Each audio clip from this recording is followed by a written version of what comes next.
भारत माता की, भारत माता की। मंच पर उपस्थित गुजरात के लोकप्रिय मुख्यमंत्री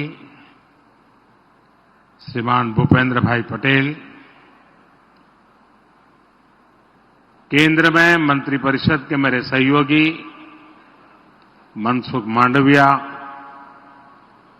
गुजरात प्रदेश भारतीय जनता पार्टी के अध्यक्ष और संसद में मेरे साथी सीआर पाटिल, मंच पर विराजमान अन्य सभी वरिष्ठ महानुभाव અને રાજકોટના મારા વાલા ભાઈઓ અને બહેનો, नमस्कार।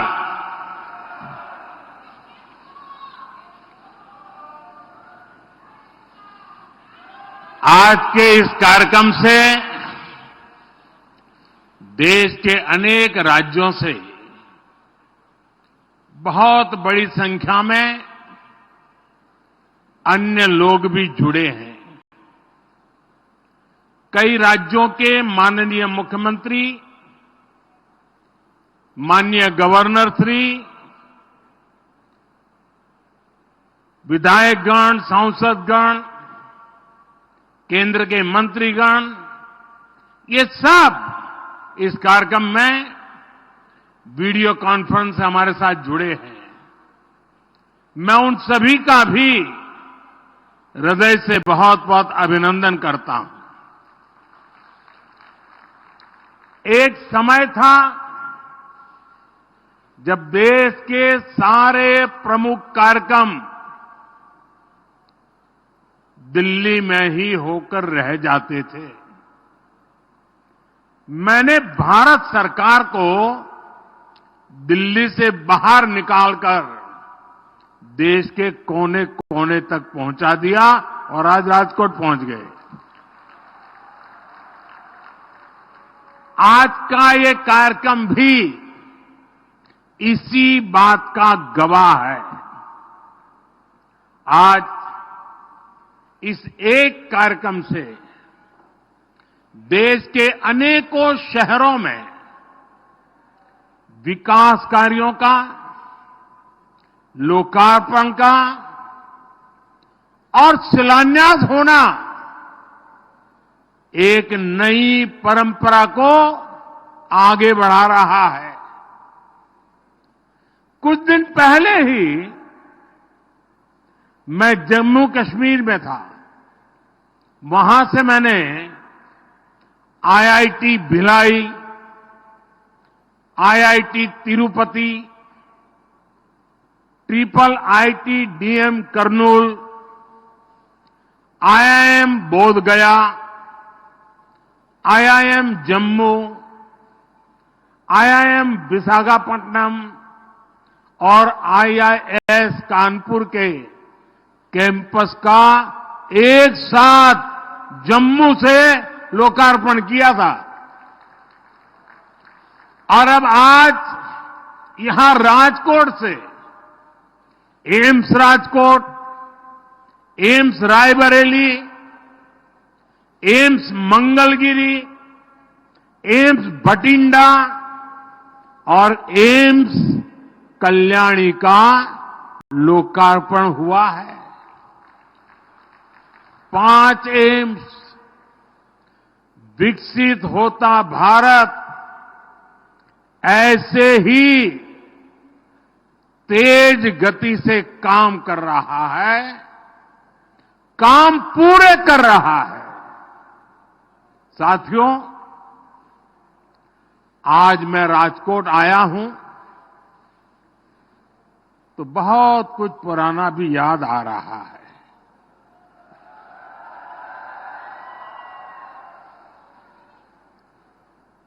मेरे जीवन का कल एक विशेष दिन था। मेरी चुनावी यात्रा की शुरुआत में राजकोट की बड़ी भूमिका है। 22 साल पहले 24 फरवरी को ही राजकोट ने मुझे पहली बार आशीर्वाद दिया था, अपना एमएलए चुना था।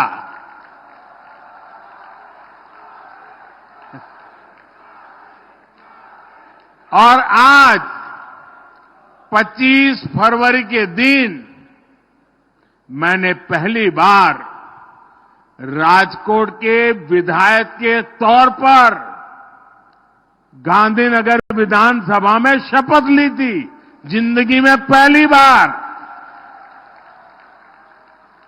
आपने तब मुझे अपने प्यार, अपने विश्वास का कर्जदार बना दिया था। लेकिन आज 22 साल बाद मैं राजकोट के एक एक परिजन को गर्व के साथ कह सकता हूं कि मैंने आपके भरोसे पर खरा उतरने की पूरी कोशिश की है।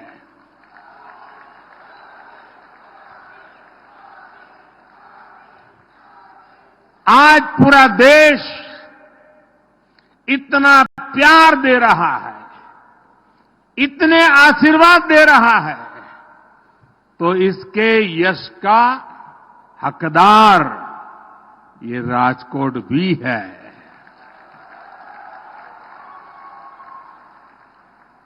आज जब पूरा देश तीसरी बार एनडीए सरकार को आशीर्वाद दे रहा है, आज जब पूरा देश अब की बार अब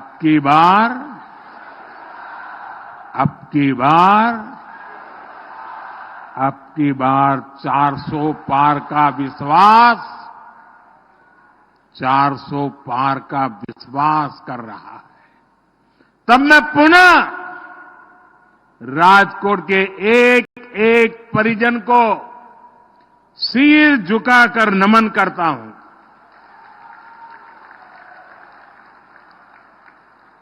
मैं देख रहा हूं पीढ़ियां बदल गई हैं, लेकिन मोदी के लिए स्नेह हर आयु सीमा से परे है। ये जो आपका कर्ज है, इसको मैं ब्याज के साथ विकास करके चुकाने का प्रयास करता हूं।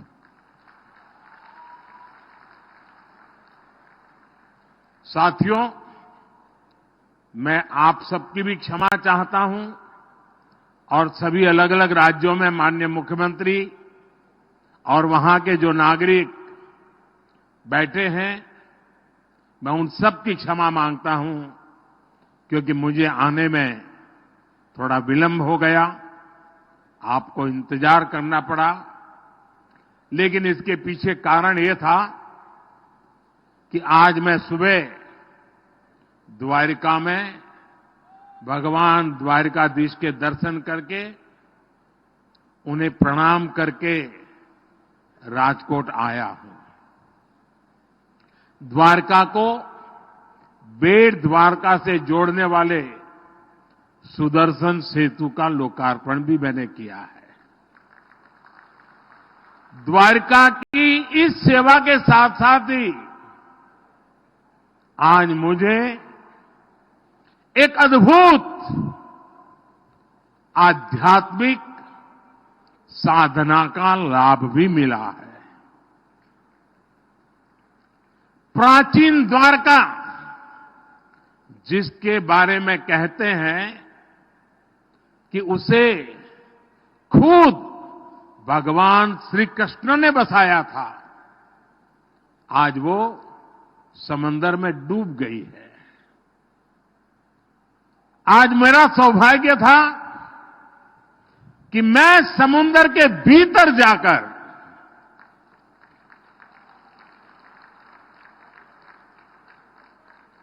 बहुत गहराई में चला गया और भीतर जाकर मुझे उस समुद्र में डूब चुकी श्री कृष्ण वाली द्वारिका, उसके दर्शन करने का और जो अवशेष हैं उसे स्पर्श करके जीवन को धन्य बनाने का, पूजन करने का, वहां कुछ पल प्रभु श्री कृष्ण का स्मरण करने का मुझे सौभाग्य मिला। मेरे मन में लंबे अरसे से ये इच्छा थी कि भगवान कृष्ण की बसाई उस द्वारिका भले पानी के भीतर रही हो, कभी न कभी जाऊंगा, मत्था टेकूंगा। और वो सौभाग्य आज मुझे मिला। प्राचीन ग्रंथों में द्वारका के बारे में पढ़ना, पुरातत्वविदों की खोजों को जानना, ये हमें आश्चर्य से भर देता है। आज समंदर के भीतर जाकर मैंने उसी दृश्य को अपनी आंखों से देखा, उस पवित्र भूमि को स्पर्श किया। मैंने पूजन के साथ ही वहां मोर पंख को भी अर्पित किया। उस अनुभव ने मुझे कितना भाव विभोर किया है, इस शब्दों में बताना मेरे लिए मुश्किल है। समंदर के गहरे पानी में मैं यही सोच रहा था कि हमारे भारत का वैभव, उसके विकास का स्तर कितना ऊंचा रहा है। मैं समुद्र से जब बाहर निकला तो भगवान श्री कृष्ण के आशीर्वाद के साथ साथ मैं द्वारिका की प्रेरणा भी अपने साथ लेके आया हूं। विकास और विरासत के मेरे संकल्पों को आज एक नई ताकत मिली है, नई ऊर्जा मिली है। विकसित भारत मेरे लक्ष्य से आज दैवीय विश्वास उसके साथ जुड़ गया है। साथियों, आज भी यहां 48,000 करोड़ से ज्यादा के प्रोजेक्ट्स आपको और पूरे देश को मिले हैं। आज न्यू मुंद्रा पानी पाइपलाइन प्रोजेक्ट का शिलान्यास हुआ है। इससे गुजरात से कच्चा तेल सीधे हरियाणा की रिफाइनरी तक पाइप से पहुंचेगा।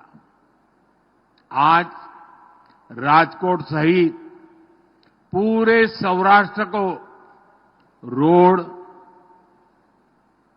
उसके ब्रिजेज, रेल लाइन के दोहरीकरण, बिजली, स्वास्थ्य और शिक्षा सहित अनेक सुविधाएं भी मिली है। इंटरनेशनल एयरपोर्ट के बाद अब एम्स भी राजकोट को समर्पित है और इसके लिए राजकोट को, पूरे सौराष्ट्र को, पूरे गुजरात को बहुत बहुत बधाई। और देश में जिन जिन स्थानों पर आज ये एम्स समर्पित हो रहा है, वहां के भी सब नागरिक भाई बहनों को मेरी तरफ से बहुत बहुत बधाई। साथियों, आज का दिन सिर्फ राजकोट और गुजरात के लिए ही नहीं, बल्कि पूरे देश के लिए भी ऐतिहासिक है। दुनिया की 5वीं बड़ी अर्थव्यवस्था का हेल्थ सेक्टर कैसा होना चाहिए, विकसित भारत में स्वास्थ्य सुविधाओं का स्तर कैसा होगा, इसकी एक झलक आज हम राजकोट में देख रहे हैं। आजादी के 50 सालों तक देश में सिर्फ एक एम्स था, और वो भी दिल्ली में। आजादी के 7 दशकों में सिर्फ 7 एम्स को मंजूरी दी गई, लेकिन वो भी कभी पूरे नहीं बन पाए। और आज देखिए, बीते सिर्फ 10 दिन में, 10 दिन के भीतर भीतर 7 नए एम्स का शिलान्यास और लोकार्पण हुआ है। इसलिए ही मैं कहता हूं कि जो 6-7 दशकों में नहीं हुआ, उससे कई गुना तेजी से हम देश का विकास करके देश की जनता के चरणों में समर्पित कर रहे हैं। आज 23 राज्यों और केंद्र शासित प्रदेशों में 200 से अधिक हेल्थ केयर इंफ्रास्ट्रक्चर प्रोजेक्ट का भी शिलान्यास और लोकार्पण हुआ है। इनमें मेडिकल कॉलेज हैं, बड़े अस्पतालों के सैटेलाइट सेंटर हैं, गंभीर बीमारियों के लिए इलाज से जुड़े बड़े अस्पताल हैं। साथियों, आज देश कह रहा है मोदी की गारंटी, यानी गारंटी पूरा होने की गारंटी।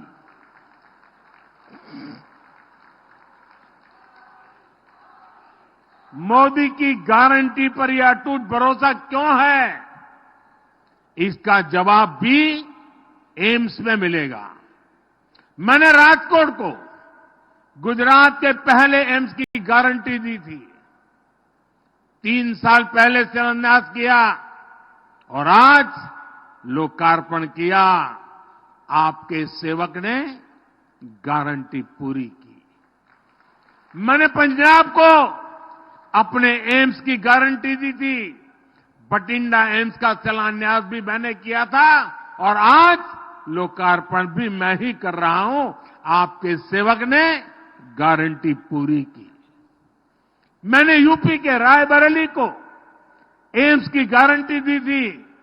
कांग्रेस के शाही परिवार ने रायबरेली में सिर्फ राजनीति की, काम मोदी ने किया। मैंने रायबरेली एम्स का 5 साल पहले शिलान्यास किया और आज लोकार्पण किया। आपके सेवक ने गारंटी पूरी की। मैंने पश्चिम बंगाल को पहले एम्स की गारंटी दी थी।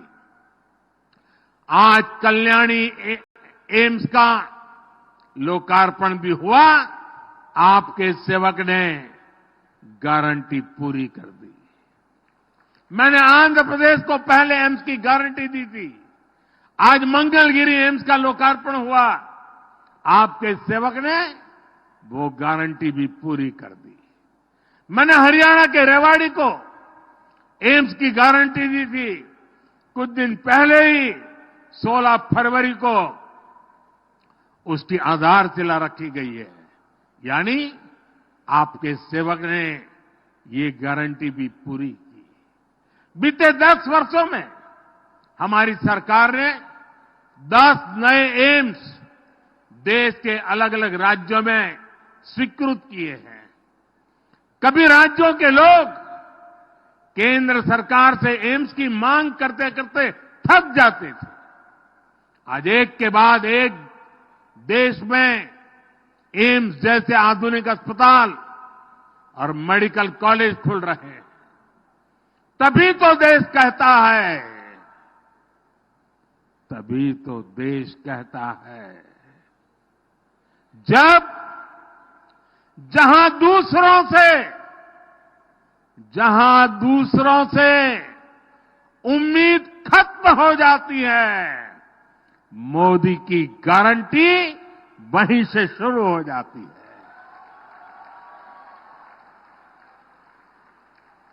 साथियों, भारत ने कोरोना को कैसे हराया, इसकी चर्चा आज पूरी दुनिया में होती है। हम ये इसलिए कर पाए क्योंकि बीते 10 वर्षों में भारत का हेल्थ केयर सिस्टम पूरी तरह से बदल गया है।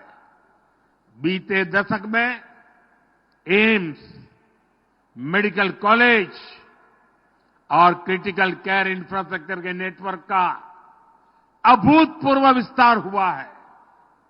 हमने छोटी छोटी बीमारियों के लिए गांव-गांव में 1.5 लाख से ज्यादा आयुष्मान आरोग्य मंदिर बनाए हैं।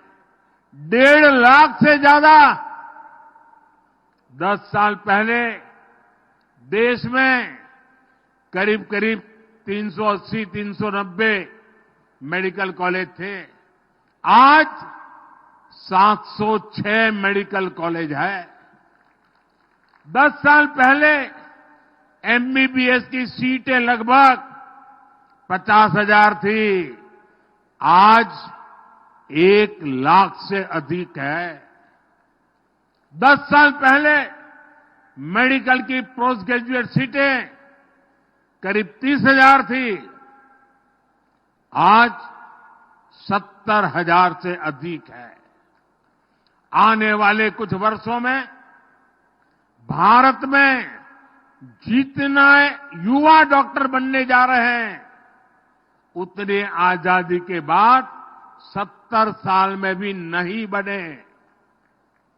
आज देश में 64,000 करोड़ रुपए का Ayushman Bharat health infrastructure mission चल रहा है। आज भी यहां अनेक मेडिकल कॉलेज, टीबी के इलाज से जुड़े अस्पताल और रिसर्च सेंटर, पीजीआई के satellite centre, critical care blocks, ऐसे अनेक प्रोजेक्ट्स का शिलान्यास और लोकार्पण किया गया है। आज ईएसआईसी के दर्जन अस्पताल भी राज्यों को मिले हैं। साथियों, हमारी सरकार की प्राथमिकता बीमारी से बचाव और बीमारी से लड़ने की क्षमता बढ़ाने की भी है। हमने पोषण पर बल दिया है, योग, आयुष और स्वच्छता पर बल दिया है, ताकि बीमारी से बचाव हो। हमने पारंपरिक भारतीय चिकित्सा पद्धति और आधुनिक चिकित्सा दोनों को बढ़ावा दिया है। आज ही महाराष्ट्र और हरियाणा में योग और नेचुरोपैथी से जुड़े 2 बड़े अस्पताल और रिसर्च सेंटर का भी उद्घाटन हुआ है। यहां गुजरात में ही पारंपरिक चिकित्सा पद्धति से जुड़ा WHO का वैश्विक सेंटर भी बन रहा है। साथियों, हमारी सरकार का ये निरंतर प्रयास है कि गरीब हो या मध्यम वर्ग, उसको बेहतर इलाज भी मिले और उसकी बचत भी हो। आयुष्मान भारत योजना की वजह से गरीबों के 1 लाख करोड़ रुपए खर्च होने से बचे हैं। जन औषधि केंद्रों में 80% डिस्काउंट पर दवा मिलने से गरीबों और मध्यम वर्ग के 30,000 करोड़ रुपए खर्च होने से बचे हैं। यानी सरकार ने जीवन तो बचाया, इतना बोझ भी गरीब और मिडिल क्लास पर पड़ने से बचाया है। उज्ज्वला योजना से भी गरीब परिवारों को 70,000 करोड़ रुपए से अधिक की बचत हो चुकी है। हमारी सरकार ने जो डेटा सस्ता किया है, उसकी वजह से हर मोबाइल इस्तेमाल करने वाले के करीब करीब 4,000 रुपये हर महीने बच रहे हैं। टैक्स से जुड़े जो रिफॉर्म्स हुए, उसके कारण भी टैक्स पेयर को लगभग 2.5 लाख करोड़ रुपए की बचत हुई है। साथियों, अब हमारी सरकार एक और ऐसी योजना लेकर आई है, जिससे आने वाले वर्षों में अनेक परिवारों की बचत और बढ़ेगी। हम बिजली का बिल जीरो करने में जुटे हैं और बिजली से परिवारों को कमाई का भी इंतजाम कर रहे हैं। पीएम सूर्य घर मुफ्त बिजली योजना के माध्यम से हम देश के लोगों की बचत भी कराएंगे और कमाई भी कराएंगे। इस योजना से जुड़ने वाले लोगों को 300 यूनिट तक मुफ्त बिजली मिलेगी और बाकी बिजली सरकार खरीदेगी, आपको पैसे देगी। साथियों, एक तरफ हम हर परिवार को सौर ऊर्जा का उत्पादक बना रहे हैं, तो वहीं सूर्य और पवन ऊर्जा के बड़े प्लांट भी लगा रहे हैं। आज ही कच्छ में 2 बड़े सोलर प्रोजेक्ट और विंड एनर्जी प्रोजेक्ट का शिलान्यास हुआ है।